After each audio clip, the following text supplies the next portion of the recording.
Welcome, everyone, to the show. I'm Jordan Kofsky alongside my co-host, Christian Butzek. Of course, Christian, I got to keep asking. You got to say hi, please. Hello. That is a great way to start. We are getting better at that. And today we're driving into the topic that every Canucks fan seems to have an opinion on right now. What the heck happened to this team? Like, holy jeez.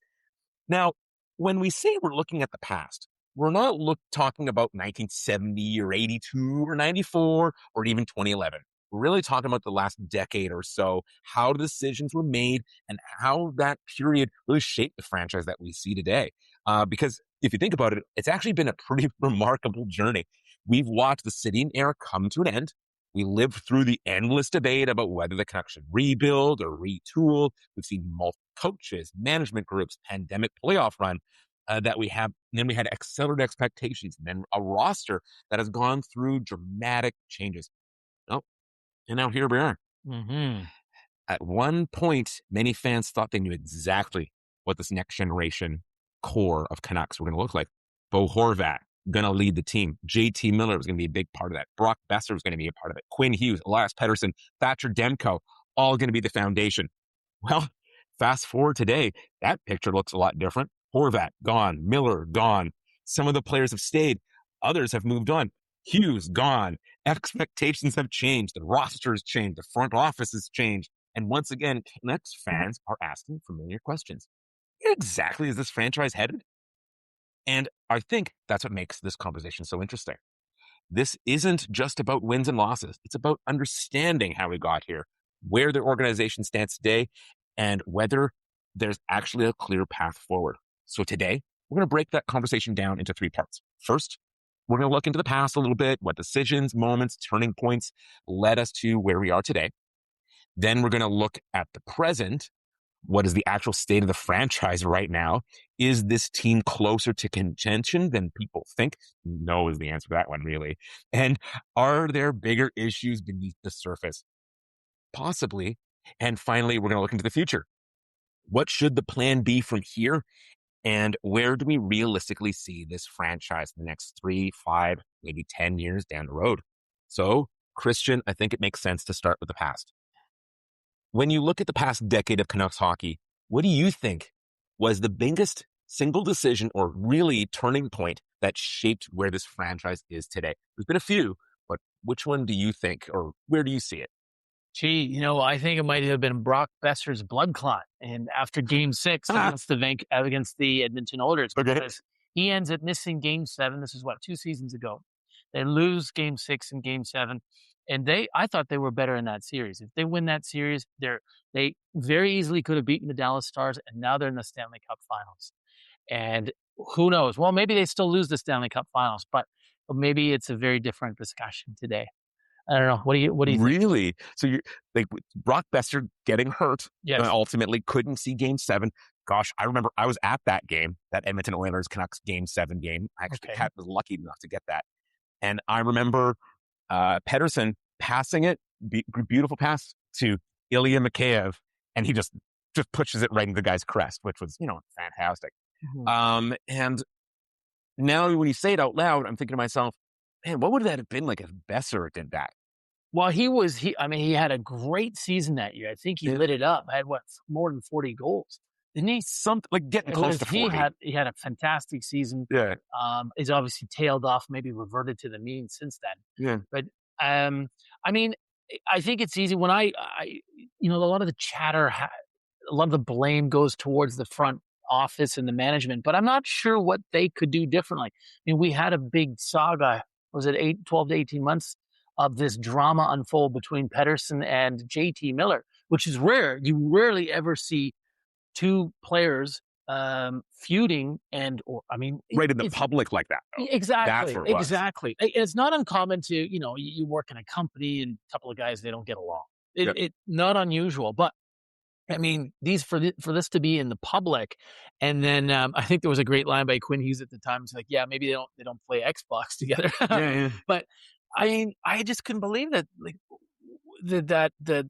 I guess the organization let that get out, or that the players let that get out. So there must have been real divisions in the locker room, and if it's that toxic of an environment, it's not a helpful environment. I guess that's why Tocchet left, right? Yeah, I mean, it makes you wonder a little bit. And that sort of speaks back to a little bit with this team in general to some degree. But like, just to dive into the Miller sort of story there was and I was a big Miller fan. Like, I loved his style. I loved his tenacity. I loved his like oomph, his presence. And I thought it rubbed off well on the team in a cool way. But now that I look back, I go, that guy had like sort of, some issues over the years with other players on the team. Remember, there was an issue with him and Tanner Pearson and then Bo Horvat. And then Bo Horvat and Tanner Pearson were on the same sort of side. And it was like Team Pearson. Do you know what the issues were? Like, what was it that was, what were the issues? He's got a strong personality. He's is he very demanding of his teammates? Is he rubbing them the wrong way? Is he an asshole? Like, I wonder what issues he had with the teammates. Well, I mean, that's a really good question. I mean, like, obviously I don't know personally, but I suspect he's a competitive guy by nature. Mm-hmm. And I think the way that you sort of, rub people the wrong way can rub people the wrong way. And I think it was a bit of like an old school versus new school mentality a little bit. And then also at the same time, it strikes me as management didn't really back the younger players when you think about it. They kept aligning with Miller over and over again, but then Miller kept on being the focal point of issues. Do you know what I mean? Yeah. So it was like, as I said, it was Miller and Horvat. Well, then they traded Horvat. Yeah. And then it was Miller and Pedersen, right? And then they traded Miller. Then they traded Miller. But it was like, and what's that done? You know what I mean? And so like, how'd that help? Now when you look back, like, what would it have been like if they chose Horvat instead of Miller and they traded Miller that year? Because they both had great years that year, right? Sure. And goodness, right? And so that's a big turning point. But so where do we go from here? How do we rebuild this franchise? Right. So you got three options. Generally, most clubs will pursue, they'll through the draft, rebuild, sign free agents, or trade. And now when you're trading, you have to be able to sometimes, to turn a cheese sandwich into a gourmet meal, right? You're hoping you can take advantage. You can find a diamond in a rough in some other GM's roster and give them, a bag of pucks in exchange. Doesn't usually work, but how do you see them going about this, especially with the draft coming up? Well, yeah, that's a really great question. And ultimately, with this new management group now, with, of course, there was a big cleaning house with this past year and everything like that. You really got to look at that and wonder what the plan is. But I think in general, the fans here as Canuck fans, we all wanted to see a full and true rebuild, which is through the draft. Just get it done through the draft. Stop cutting corners. Stop trying to bring in players to accelerate things. I think partially that's how we got into this mess to begin with. When Pedersen and Hughes and Besser were all together and they were all young and they were all going for it. Yeah. I wonder what it would have been like if they didn't choose to accelerate it at that point. They just sort of stuck with it at that point and built more players. Because when you think about it, that team was so much like, if they all worked together, they were good, but the core was good, but they didn't build around that. You know what I mean? Did they just strike lightning in a bottle? They had one great year because the season prior to their run into the deep into the playoffs, they were nowhere to be seen. And then the year after that, they, I guess, reverted back to the mean and they didn't even make the playoffs after that, did they? Nope. So it was just was that a blip? Was that lightning in the bottle? Yeah. Sure looks like it. Now, do they have to rebuild principally through the draft? I mean, is that really the only way to go? And the reason why I asked that question is if you look at the other two options are the trade. I don't know who you trade. There's talk about trading Pedersen, but he comes with a big price tag right now, right? He's got an $11 million contract for the next 6, 7, 8 years, whatever it is. And then and I don't know who wants that contract. And then the other option is through free agency. But when you look at the options through free agency, who's going to want to come here? It's a tough time attracting the players to go. Americans don't want to come play in Canada, generally speaking. And the Canadians don't want to come in Canada. So I was telling you this earlier this week, the former general manager, Brian Burke, and president of the Vancouver Canucks, has given interviews where he said that you would be surprised how many times I got from a player's agent a list of all the teams that I'll sign with or I'll allow myself to be traded 2, and every single Canadian market is crossed off by the Canadian players. Really? Yes. Yeah. So if you can't even attract the Canadian guys through free agency to come to Canada because they feel like they're playing in a fishbowl, they're paying taxes that are too high, and it's just too damn cold. I guess the draft is really the only option left, isn't it? It is, and it helps you sort of really create the team that you want a little bit. Like when you draft and you continuously draft, you continue to bring players in, it sort of allows that culture to build organically instead of being like, we need to bring in certain guys to like form the culture. Well, if those guys were so good and they were so perfect, they'd be on the team that they were with, right? Right. In many ways. Like, teams very rarely trade great players like that. Like It's extremely rare. You didn't really see Jonathan Toews get traded when they were like on top. He had to be hurt for a while, and then he signed somewhere else, which is now in Winnipeg, which is great. That's a very cool hometown story. Yeah. But like he was in Chicago for a reason. Mm-hmm. It's very rare. Miller is an example, is a player that was great on the ice, obviously, when he wanted to be, which is also a bit of a problem with Miller, was other teams gave up on him because he was kind of a pain in the butt. Now, when it comes to drafting here, this is and I'd love to get your take on this, but I have a rule, and that is you do not draft goaltenders high in the high rounds 1, 2, and 3, because goaltenders are a crapshoot, it seems. And the teams that followed this formula the best were the Detroit Red Wings in the early 2000s, and then the Chicago Blackhawks. So you're talking about Taves, Kane, who I think won 3 Stanley Cups with 3 different goaltenders, and I can't even name any of them. Can you name one of them? Sadly, I think I can name all 3. Who are they? Did they do it with Happy Bullen? I'm not sure in the first year. So that one you got me there. You got me there. I'm not sure. But they went. Oh no, it was Antoniemi. Okay. Corey Crawford, and then Corey Crawford again. Okay, so they had him twice. So you see where I'm going with that? I do. You're right. Because I think the goalies are indispensable, but the Jonathan Taveses, the Patrick Kaneses are not indispensable. You need those guys. You need the Quinn Hugheses. That said, a really good goalie can steal a series. You remember when Demko, the legend of Bubble Demko, right, against the Vegas Golden Knights, he was so good that the Vegas head coach, the next round when they lost against, I think it was San Jose, said, we let Demko get in our heads. That was a series before. Wait a minute, the series they won?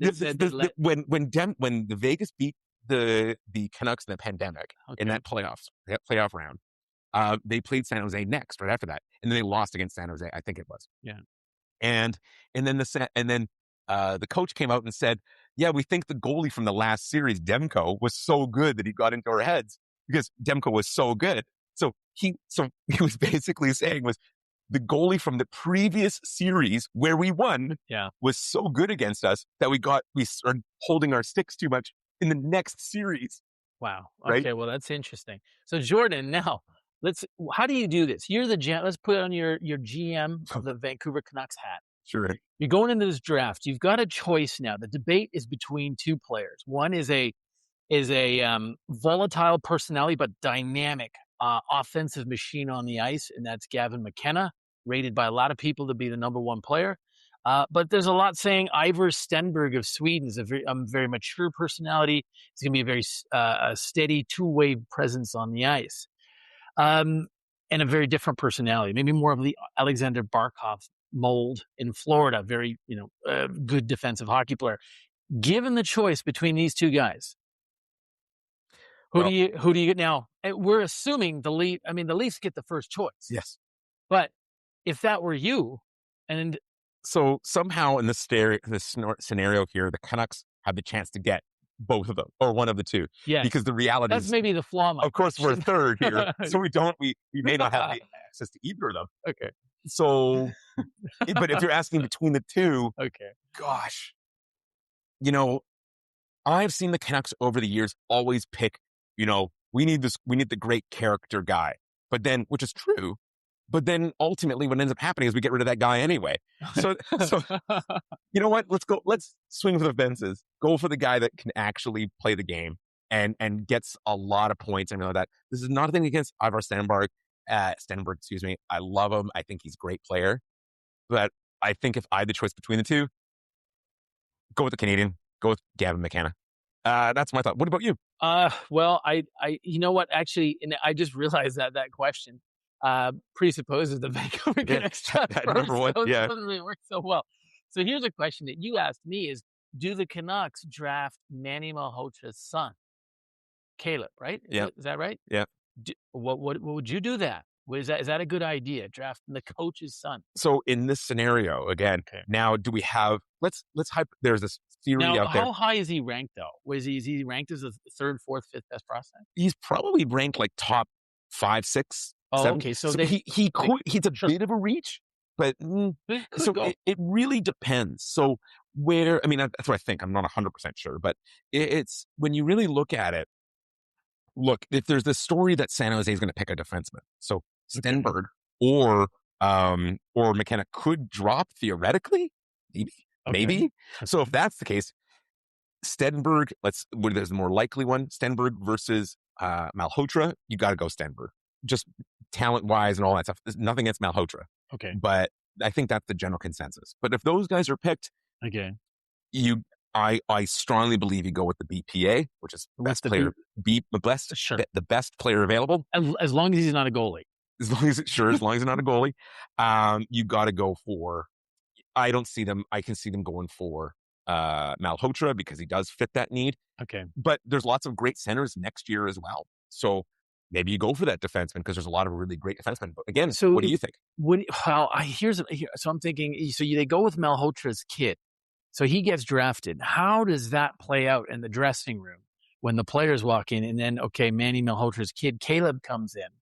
Is coach going to be a hard ass on his son? You could see that. Is there, a little bit of nepotism there too? Is he going to get third line, fourth line minutes earlier than he otherwise would because he's the coach's kid? I don't know. That's an interesting question. That is generally doesn't come up. I can't remember this coming up in the NHL before. I'm sure it doesn't come up that often, but it's a very good question. And I think that is a very real thing that the team has to be very well aware of. And everyone needs to be a professional enough to understand that and go, look, you brought in Manny the same year that his son is being drafted. And here you are in this position where you're drafting players. And this is the scenario that you're in. Yeah. You've really got to think about that because look, as much as everyone wants to be professional and think about all that. Yeah. I don't know. If my kid is a new draft pick and everything like that, and I'm the head coach, you'd look at him differently. You would have you would either, it's one or the other. It'd be very hard to be completely objective. Sure. I mean, I don't know. I don't know how I'd handle that. I mean, I guess at the end of the day, if he's good enough, if he's the best player available, like you said, you draft him, right? Now, here's the other thing. How long does the average coach in the NHL last? I think that's the real question. That's a smart 2-3 seasons. So Manny will be gone by the time that Caleb is really going. Yeah. Yeah. Good point. If Caleb's even good enough to get in the NHL in the first 2 seasons. Right? That's a very good point. There's probably a 70% chance Manny's not even around by then. What do you do with Pettersson? I think strongly. Now, first of all, do you build a team around this guy? Now he's what is he? 6 foot, 172 pounds, soaking wet. Doesn't look like he's playing against defensemen. I don't blame him. Like he's playing against players who are built like telephone booths. 6'2", 230-pound defensemen. And they just he literally got body slammed his first year. Remember that? Yes. In the NHL, a guy picked him up and body slammed him. Mike Matheson, I remember that. So this guy, I just don't know that he's a playoff player. And it's not his fault. It's just his build. He doesn't have the build. I don't know if he has the on-ice presence. I'd love him too. He's a nifty player. Now, what do you do with him? Well, with that said, I think personally that Pettersson is more of a symptom of the problem, but not the main cause of the problems on the Canucks right now. Okay. He's a big focal point for sure, but I think the Vegas Golden Knights would gladly point to their player Mitch Marner, who is, I think, a very similar build to Pettersson, and Mitch Marner is certainly playing very well these playoffs. Yes, and he's in talks to be the playoff MVP. You know what I mean? He's been that good. And so again, it's more of a symptom where the rest of the team, it's not working. And you want to make it your stars. You want to make it this guy or that guy. And that may be true, but it's the way they sort of gel together that doesn't quite work. Yeah. And so as a result, you sort of pointed guys, but if you put them on another team, I guarantee you, Elias Pettersson was on Carolina, Pickett. Yeah. I'm pretty sure he'd get quite a lot of points because there's a good base there. And then on two, the cap's going up by quite a lot.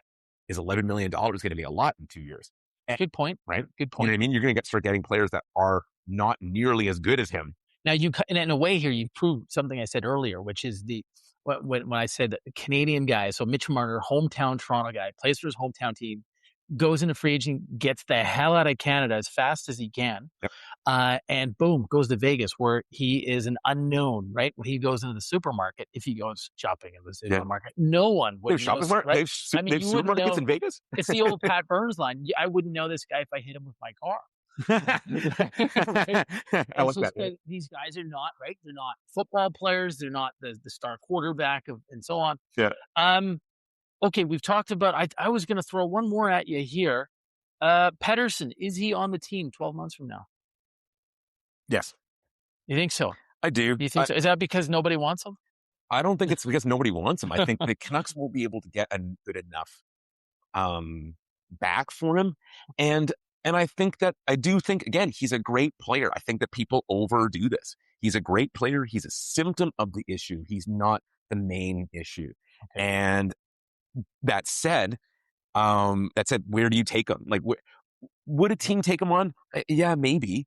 Maybe. And I'm not against it either. And I'm a big believer in maybe everyone just needs a fresh start, because I think the culture in Vancouver, all of it really just sort of affected them, which, I mean, they're kids. I mean, it's much easier for us to sit here and be they should be professionals. Yeah, but I'm not 24.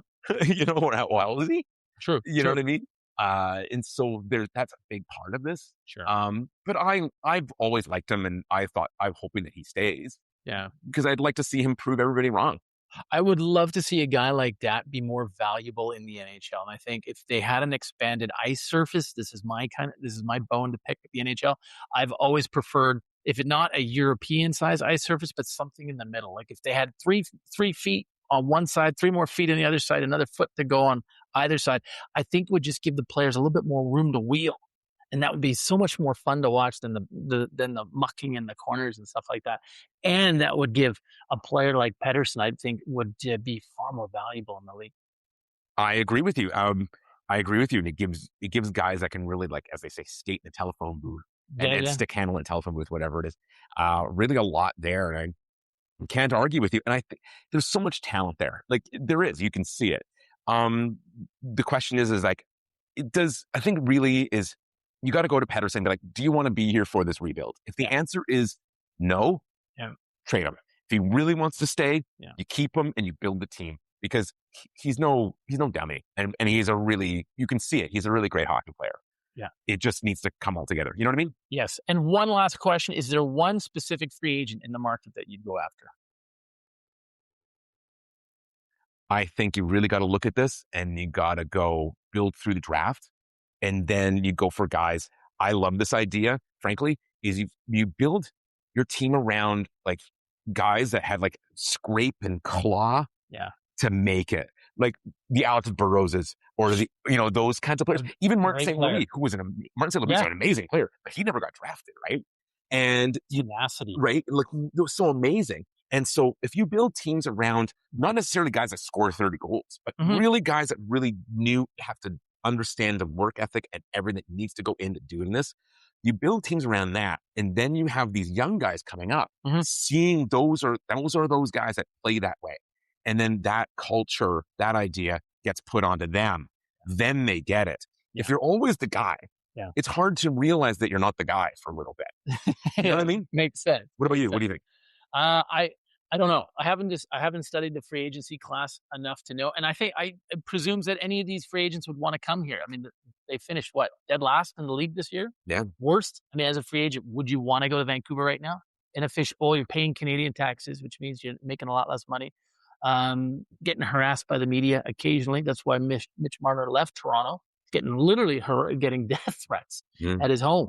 And it's a losing club. So probably not. Nobody's coming here. Sorry. All the more reason then to get to get those guys that understand the feeling of just having to scratch and claw and get there. You know what I mean? Gotcha. Yeah. Gotcha. So that said, that's a bit of a sum up of where we're at and what happened and where we're going and all of that. With It doesn't sound very oh man, but this is a oh no. right? But this is a real conversation that really lights the city up. You know that. Yeah. And so I'm sure we'll get back into the subject more and more times as the summer rolls around and the fall and the new seasons and all that stuff keep going. You know what I mean? Yeah. Right. So that said, that's our story for today. And of course, if we have more topics on this, we'll get into it. But let's say goodbye, Christian. So goodbye, everybody. Thanks for listening. Well, you hear us next time. love it. All right. Thanks so much and have a great one. Bye.